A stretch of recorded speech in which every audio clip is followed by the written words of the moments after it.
We weren't supposed to be out here.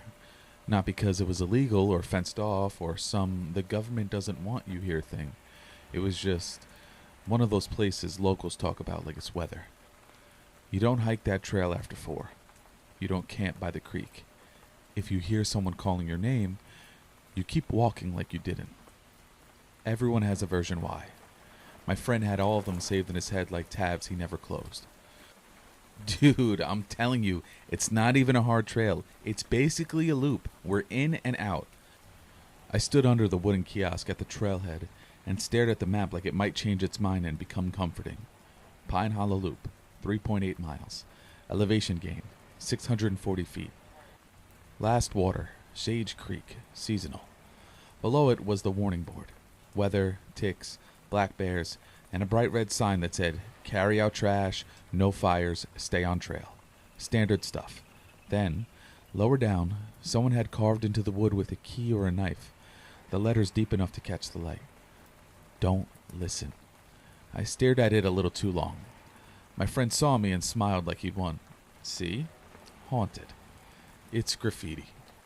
Graffiti with intent, he replied, like that was a thing. Also, my cousin's friend, okay, yeah, I know. My cousin's friend swears he heard a lady crying out here last summer, like full-on sobbing. And when he went to check, you don't go check. I cut in automatically. He spread his hands. Exactly. That's what makes it creepy. That's the point. He said it like we were buying tickets to a haunted house. The thing about my friend is, he wasn't dumb. He got A's without trying.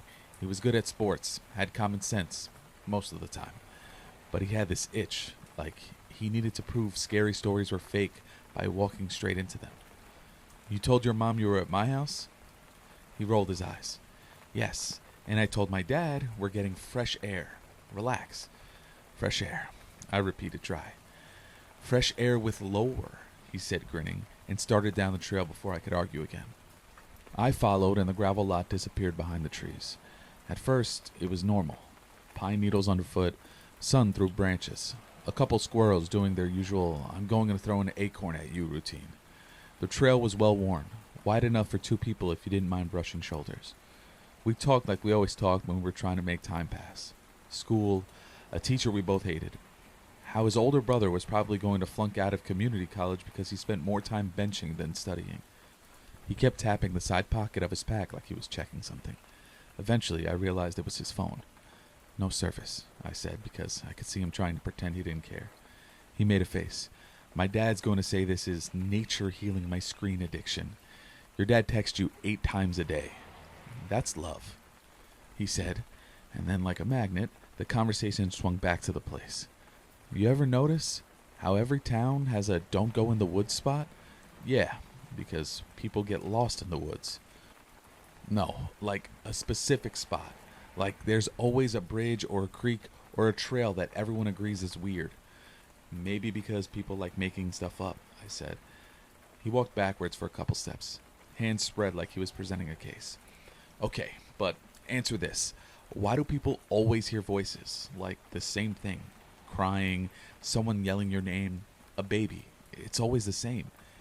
Because brains are stupid. We hear patterns. It's like how you see faces in clouds. He snapped his fingers. Exactly. Faces. What? He nodded toward the trees. That's what people say they see out here. Faces. Like in the bark, in the leaves. Like someone is standing behind a tree, but when you focus, it's just wood. A chill ran up my spine that had nothing to do with the temperature. Cool, I said because I didn't have a better word. He laughed. Dude, you're fine. You're literally armed. I looked down at what he meant. My little folding knife clipped to my pocket. It was a cheap one my uncle gave me with a gas station logo on it. Great for opening boxes. Not much else. Yeah, terrifying. We kept walking. About a mile in, we passed a small wooden post with a metal tag nailed to it. PHL 1.0. My friend slapped it like it was a checkpoint. 1 mile. See? Easy. I nodded, but my attention had snagged on something else. A smell. Not rot, not skunk, not bear. Something like wet pennies and old leaves, like metal left out in the rain. It came and went, faint, like the woods were breathing it.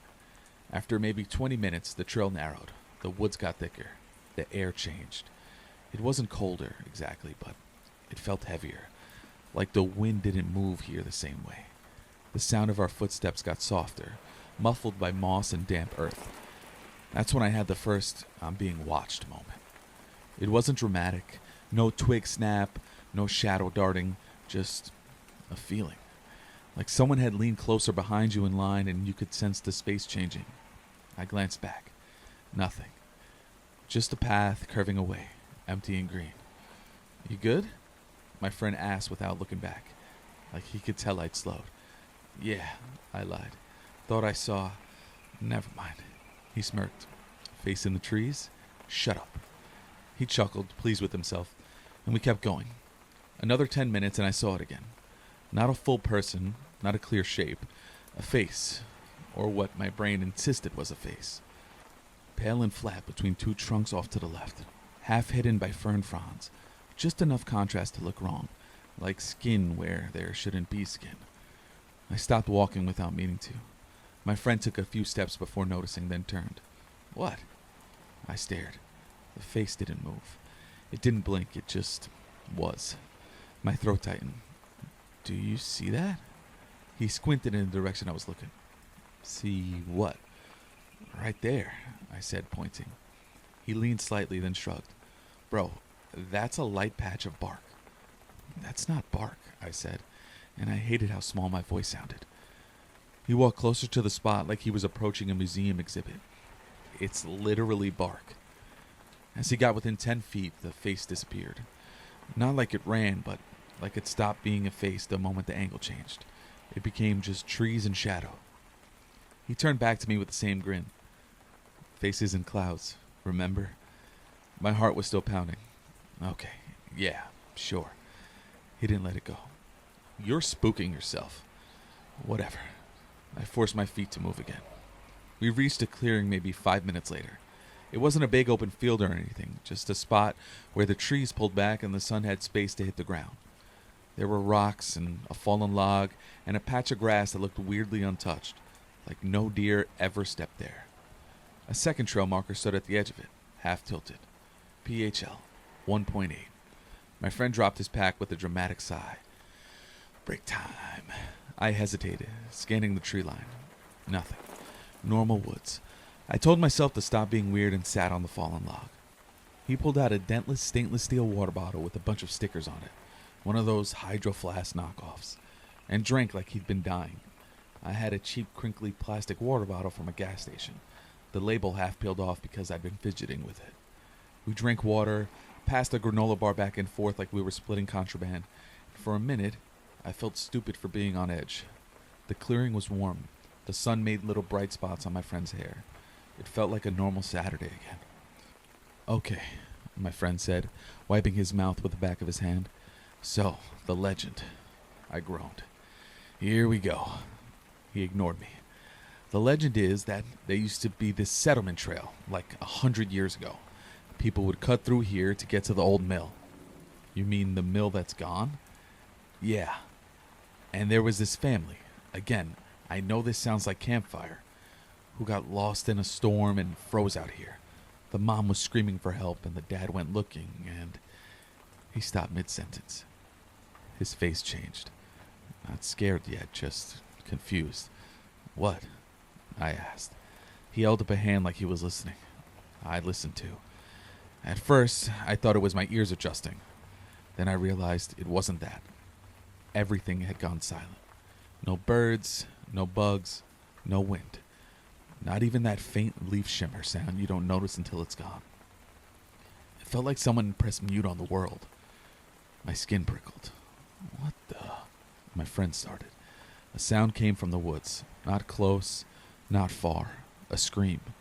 And it wasn't a movie scream. It was ugly. It sounded like someone being hurt badly, like pain dragged out into the air. It ended with a wet, choking noise. My friend stood up fast. "That's..." "Don't," I said, grabbing his sleeve. He shook me off. "That's a person." Another scream. This one higher, shorter, like someone couldn't keep it going. My friend took 2 steps toward the tree line. "Hello?" My stomach dropped. Stop yelling." He turned toward me, eyes wide now. What if someone's getting attacked? And then the scream came again, right on the edge of the clearing. Close. Too close. It sounded like it was coming from behind a tree 10 feet away. My friend spun toward it, and I saw his shoulders go rigid, because something in the trees moved. Not like a deer, not like a bear. It moved like a person trying to move like an animal. Low, quick, wrong. My friend stepped back. What? The thing hit him. It came out of the shadows like it had been waiting for the exact moment, like it knew he'd turn and his body would open up. There was a blur of motion, a heavy impact, and my friend went down hard, the sound of his back hitting the ground knocking the breath out of me. I stood up so fast my water bottle fell and rolled. I saw it then, not clearly, but enough. Tall limbs, a torso that looked too narrow, a head that wasn't right, like the face was stretched or covered, like skin pulled too tight over something that didn't match, and eyes, flat eyes that didn't blink. My friend tried to scramble backwards, hands digging into dirt. The creature didn't rush. It hovered over him for half a second, almost considering. Then it opened its mouth, and the scream that came out wasn't a scream from a woman. It was my friend's voice. It sounded exactly like him, down to the little crack his voice gets when he's yelling too loud. Help me! My blood turned to ice, because the sound wasn't coming from my friend's mouth. It was coming from the thing. My friend's eyes went wide with realization, and he made a sound like a sob, like his body understood it was already too late. I grabbed my friend's arm and pulled up. Get up! Get up! He tried. He got 1 foot under him. The creature moved, fast and precise. It grabbed him, not like an animal grabbing prey, but like a person grabbing a wrist in an argument. It yanked him back so hard his head snapped back and his teeth clacked.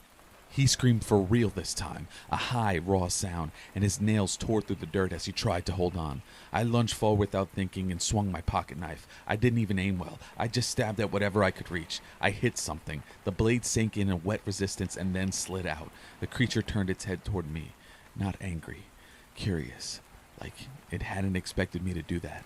And then it moved. It didn't swipe at my knife hand. It went for me. It hit my chest like a tackle, hard enough to knock me backward. I felt the air blast out of me. My shoulder slammed into the log. Pain exploded down my side. Before I could get up, something sharp dragged across my arm. 3 lines of fire ripping from my elbow to wrist. I yelled, and the sound came out then because I couldn't breathe right. The creature was on me for a half a second and then off again, already back to my friend, like I wasn't the meal, just the obstacle. My friend was screaming, flailing, trying to kick it away, and the creature, it did something I still can't replay without shaking. It leaned close to him, inches from his, and it whispered in his voice. A normal voice, casual, almost annoyed. Stop. My friend froze for a split second because his brain tried to obey his own voice. That hesitation was all it needed. It jerked him sideways into the tree line with a strength that didn't match its thin body. He grabbed a sapling and snapped it. He grabbed a rock and missed. Then he was gone into the trees like someone dragged him underwater. The woods swallowed him. The clearing was empty except for me, panting, blood running down my arm, and the rolled water bottle glinting in the sun like it didn't understand anything had changed. I listened. No footsteps, no struggle. Then, from deeper in the woods, I heard it again. My friend's voice, not screaming now, calling my name. Soft, friendly, like he was standing just behind a trunk, waving me over like everything was fine. My stomach heaved. I backed up, shaking my head, whispering to myself, No, no. The voice tried again, sweeter. Come here. I'm okay. I clamped my injured arm to my chest and ran. I didn't care about the trail. I didn't care about staying calm. I only cared about getting out of that clearing and not letting my eyes get caught by the wrong shadow. The woods stayed silent as I ran, like the whole place was holding its breath. Every so often I heard my friend's voice again, farther now, like it was pacing me from the trees. Sometimes it sounded like him laughing. Sometimes it sounded like he was crying. Once, it sounded like my mom. That almost made me stop. Almost. I forced my legs to keep moving until my lungs burned and my vision started to tunnel. I burst back onto the main trail and kept running until I saw the trailhead kiosk through the trees. When I stumbled into the gravel lot, there were people there. A couple with a dog. An older guy loading a bike onto a rack. Normal life. I tried to talk and couldn't at first. My mouth kept opening and nothing came out. The words spilled, ugly and broken. Someone called 911. An EMT wrapped my arm and asked me questions I couldn't answer. Where exactly did it happen? Which direction? How tall was it? What did it look like? I kept saying, I don't know, because I didn't. I couldn't hold the shape of it in my mind. Every time I tried, it turned into trees again. The sheriff showed up and asked my friend's name. I gave just his first name. My voice shook so badly it didn't sound like mine. They asked if he had a phone, if he had a whistle, if he knew the trails. I kept staring at the tree line, waiting to see a pale face between trunks. I didn't see anything. But when the search team started organizing, when radios crackled and flashlights got checked, and people started moving with purpose, my phone buzzed in my pocket. I almost ignored it. My screen lit up. Unknown number. No contact name. Just one text. Why did you leave him?